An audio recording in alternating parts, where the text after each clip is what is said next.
What up, dude bros? I'm Frank. This is another series overview. This one's on the Doomlands series. And yeah, shades, because tactics, that's why. But the Doomlands series is relatively new. It's Doomlands 2169. The underlying theme is post-apocalypse survival, so the humans that survive the apocalypse can, defeat animals and creatures and probably other humans. That theme doesn't really transfer into the blaster designs quite as much as something like the Zombie Strike line, where they put little features like a wrench handle and whatnot into the blaster. This is pretty much just kind of a background that you don't need to know at all. The included darts are pretty much normal Nerf Elite darts, but they are different colored. Obviously, they're orange with black tips. Other than their appearance, they perform just as poorly as Nerf Elite darts, so I'd recommend, Waffle Head darts or AccuStrike darts, something not like this. And yeah, that's it for the darts. Let's get into each blaster. In no particular order, let's start out with the Vagabond. I don't know if that's really how you're supposed to pronounce it, but that's how I pronounce it. A Vagabond. Vagabond is a spring-powered, pump-action, 6-round turret-fed blaster. Think strong arm, but instead of a top prime, it's pump action, but it's also much bigger than the strong arm. Is this a practical way to defeat other humans or zombies or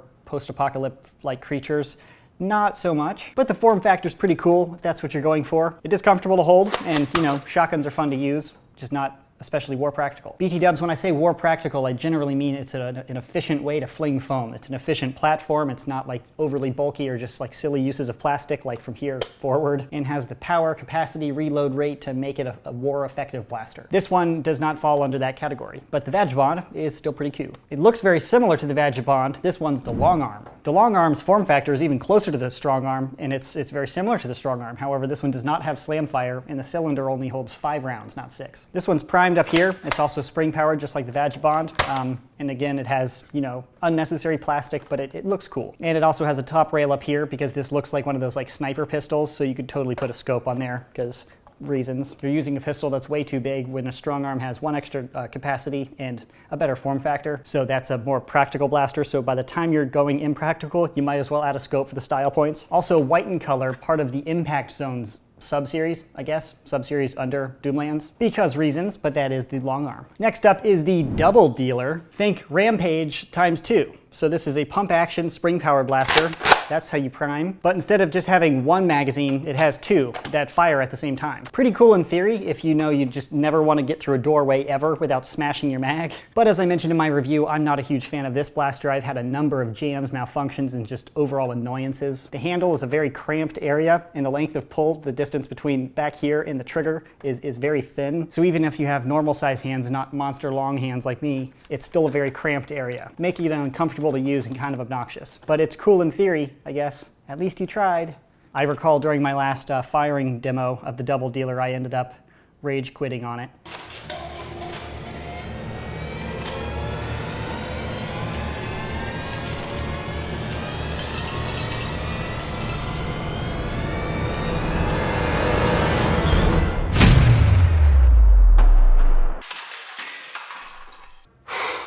Boy, that escalated quickly. I mean, that really got out of hand fast. A bit of an overreaction, whatevs. But a cool feature, it holds magazines in the back, which just further blocks you from using your grip comfortably. But you can also fly around like an airplane. Woo! That's the Double Dealer. Flying on out of here. Next up is the Lawbringer. This blaster is hammer action and spring powered. Hammer action just like the hammer shot, meaning that's how you prime and fire it. And it uses a built-in cylinder system that holds 12 darts, which for cylinder-fed blasters, that's kind of high capacity. It has a pretty interesting looking stock and front end, not completely necessary plastic, but not completely bulky and like silly. Some people really dig hammer action blasters because you can use them with 1 hand, so if you wanted to use 2, you totally could. Dual wielding with spring action top primes is a little bit trickier unless you like add a sling to the back so you can kind of push it away from your body to prime. Hammer action is a bit more badass. Some ammo storage in the back right here. The grip isn't really a traditional grip or like stock area, but it's not like super awkward or too hard to adjust to, so you can probably get used to it if you want to. Overall, acceptable ergonomics, pretty high capacity for a cylinder system like this, and hammer action allows you to fire one-handed, pretty cool. That is the Lawbringer. Next, when you bring a hacksaw to your Lawbringer, you end up with a Negotiator. Just kidding, I didn't hacksaw it. It's a real blaster. The Negotiator really is like a smaller version of the Lawbringer. It doesn't have the stock of the front barrel, and it only has an 8-round capacity instead of 12. Being hammer action, it allows you to fire it with 1 hand, just like that. It's definitely a goofy looking blaster though. As far as holstering the sidearm goes, good luck. I'm sure you could, but that's a wicked tall blaster. And all of that work for only 2 extra shots over something like Strong Arm. But if you really dig the Lawbringer and you're really into the Doomlands series, you know it matches. So, style points! That is the Negotiator. And the super small version, the Persuader, also primed with the hammer action up top. It feels just like the other two. You can use one hand, whatevs. But it only has 4 barrels, and it doesn't have a rotating cylinder. It's just stationary Smart AR style barrels. It's definitely not the ideal shape to put into a holster, but it fits the series because none of these blasters are really designed for that. So it looks pretty cool, and it fits the hammer action, you know. So now if you're a hammer action fan, you have so many different sizes, capacities, and all of that to choose from. But when you're sitting over there fanning, thinking you have a high rate of fire, I'll just be wrecking you from the other side of the field with my Strife Flywheel Master Race. Tactically finger banging all day, every day. That is the Persuader. Speaking of Flywheel Master Race, a flywheel blaster, hopefully during the apocalyptic event that created this series, an EMP was not detonated because, you know, your flywheel blaster might not work. But if you're into performance, Flywheel Master Race, oh yeah. The Desolator is a flywheel-powered, magazine-fed blaster that's semi-auto, pretty much a Strife with a goofy-looking stock and a stupidly small grip. This has the same cramped feeling in the grip due to the short distance between the trigger and the back of the grip right here as the Double Dealer. So after just a minute or two, it just feels like you're holding an ant toy. What is this, a blaster for ants? What year did Zoolander come out? I don't know if you, okay. If you haven't seen that movie, you're just like, Franklin, what the hell are you talking about? What is this? A center for ants? I'm getting off topic. I think the Desolator looks really cool, but again, that grip kind of ruins it for me personally. It does come with a fancy looking magazine though, with a cool little thing here. It is a standard In-Strike magazine, of course, so it works with all your other In-Strike mags. And bonus points, it has not just 1 tack rail, but 2 tack rails for all the tactics. Yeah, bro. Yeah, bro. Although lacks the barrel attachment point, so whatevs. Hasbro dudes trying to separate the Doomlands from the In-Strike and the other series by not making it compatible. Blah. I need my accuracy barrels, bro. Like, come on. That's a joke, but that is the Desolator. And last, but certainly not least, the Judge. Oh yeah. This monster of a blaster is a shotgun. Every trigger pull, you fire 3 darts at one time. The Sledgefire does that, but you have to manually take out a shell and put in another shell. The Rough Cut only fires 2 at a time, and you still only get 4 shots off. The Judge, firing 3 darts at a time, has 10 shots. It fires 30 darts before reloading. A 10-round capacity in a normal blaster really isn't that high. I mean, it's acceptable, but it's not exceptional. But as far as shotguns go, that capacity is totally cray-cray, bro.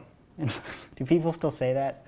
I don't know. After you spend the 25 minutes to load it up, it's 30 darts and it's not as quick as loading a magazine. But after it's done, you just go ham on somebody and you fling foam. I mean, it's a fun shotgun. If you want to carry around this wicked big blaster, it is very wide. Does it have to be that wide? Absolutely not. They absolutely could have put each little unit closer to each other and then shrunk the diameter of this whole unit, and it could have been much lighter weight, but it would not have looked quite as badass. And when you point this at somebody, it probably helps if it's loaded. That's frightening. Aren't you scared?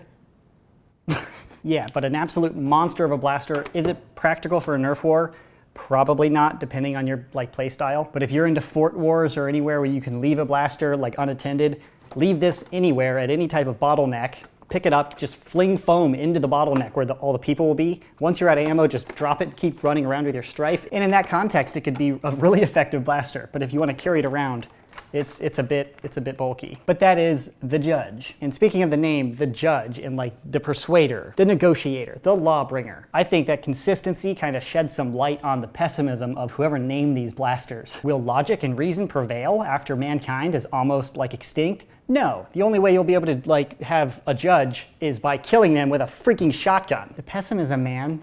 I want to have hope in our species that if we ever get off of this planet, it's not just going to be total violence for power. Maybe we can just have discussions, maybe a little bit. And seriously, you think your little judge is going to be the judge? The Desolator, the freaking Flywheel Master Race will desolate you all. Judge that, and getting real on Coop 772. A brief discussion on the human condition and what will happen after the apocalypse. No, I'm just kidding. That'd be boring. I talked about each of them. Let's see each blaster fire. First, the Lawbringer.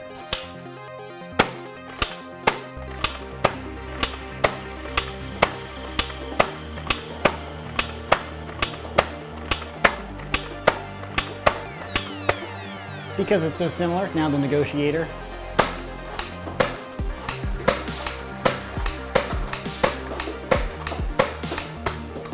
The Persuader.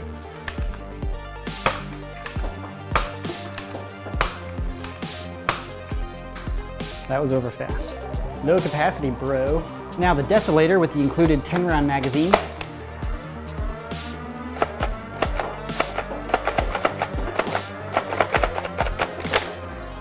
Now to the Vagabond.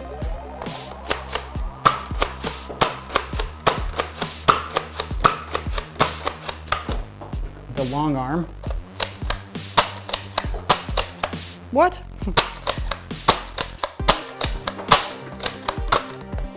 Now to the double dealer. Hopefully I don't rage quit and break this one like last time.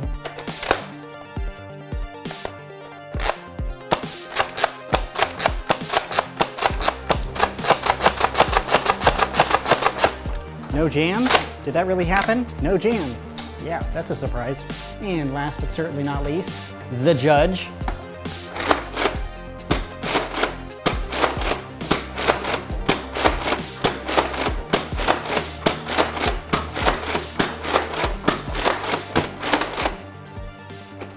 QQ test concluded.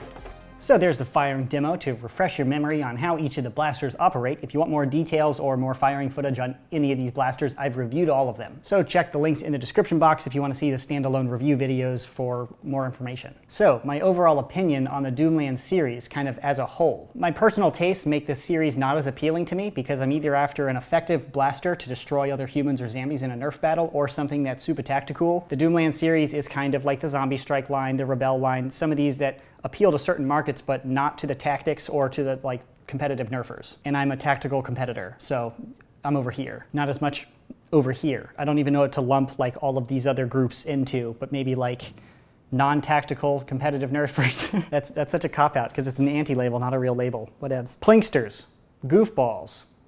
I like to have fun with my Nerf. I mean, I like to have fun, but it's generally more fun to completely smash somebody at the same time. That's why I use flywheel blasters. Pretty cool series though. I do like the use of hammer action. I know a lot of people really dig that. It's not necessarily something I like. I mean, I like the hammer shot, but I may still gravitate to something more like a strong arm, a bit more traditional. But that's just me. Now I'll get to my top blasters within this series. It's not like a top number, like top 5, top 3. It's just some of my highlights. There aren't really that many blasters in this line, in no particular order. Starting out with the Lawbringer, this guy. I appreciate the blaster for what it is. That being said, it's still not something I would necessarily like to use in a Nerf war because it's just not my style. But if you're into spring-powered and you don't like magazines, and there's a very good argument against magazines like an open cylinder system like this. And if that's your play style, the Lawbringer is great. And also, being able to fire with one hand is great for certain objective games if you have to do something with this other hand. Fending off zombies, like picking locks or doing some objective or something super important. Sometimes you just need one hand off the blaster to do something. The argument against mags, BT dubs, is that you have to take them out to reload,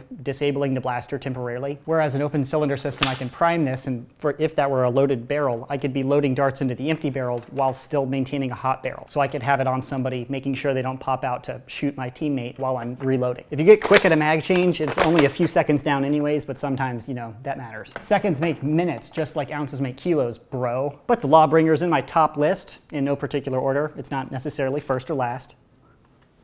And the next blaster is the Judge. Again, not something I would necessarily use because it's just massive. But in a house game, I actually have used this because you load it up once and then after you use it, it's not something that you're like, yeah, I want to spend the next 10 minutes to load the freaking thing. But while you use it that first time before you remember how awful it is to reload, it's a blast. If you can, like, again, set it down after you shoot it. The 10 shots with a 3-round shotgun is pretty epic in that context again. And it's just kind of an awesome feat of nerfing. Like, not many other blasters are even near this. And especially if you're a shotgun guy, if you want to deal with something this large. I mean, I think it's the most effective Nerf shotgun out there right now. And I know people have actually fielded sledge fires, even though they are so obnoxious to use because those shells, if you don't lose the shells, you still have to spend, you know, a few seconds to reload. And then especially if you want to reload your shells and then reload the blaster, like, that's way too much time. And shoot, in comparison, shooting 30 shots out of the sledge fire, this is way faster and this is faster to reload. So compared to that, it's an upgrade. Compared to every other blaster, still way too time consuming. But I'm still like high on my nemesis where I just dump balls into the hopper and keep flinging foam. So reloading anything is just kind of like a nuisance at this point. But that is the Judge. And last, in no particular order, except I did in fact leave the best for last,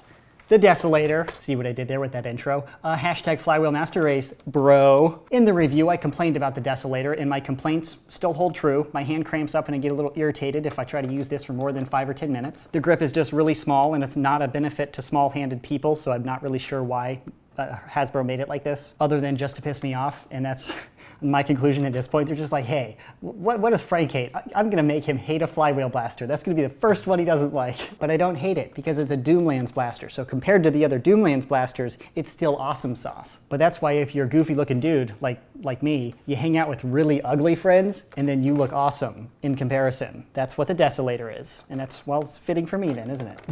Oh, right in the ego. Like, whew, that would hurt. Good thing I've got Kevlar. Oh man, this video is gonna be so long.